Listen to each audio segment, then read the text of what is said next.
اصلها اخير. يعني كأني في اتنين كويسين، انا بس بقول ان ده خير اكتر من دون.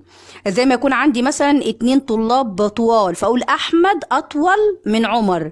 هل عمر يبقى قصير ساعتها وحش؟ يعني عمر قصير؟ لا، معناها ان هما الاتنين طوال لكن في واحد اطول. فهنا المقولة معناها ان تفكر الانسان، تفكر يعني تأمل وتشغيل العقل، ان انا اوصل لشيء ينفع نفسي وينفع الناس وينفع البشرية، ده خير من قيام الليل. قيام الليل خير، ده معناه ايه؟ ان قيام الليل خير، لكن الاخير منه والاحسن منه التفكر والتأمل. طيب حد يقول لي ليه برضو يا أبلة؟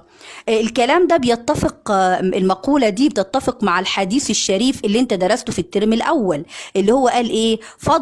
الرسول صلى الله عليه وسلم قال فضل العالم على العابد كفضل القمر بين سائر الكواكب.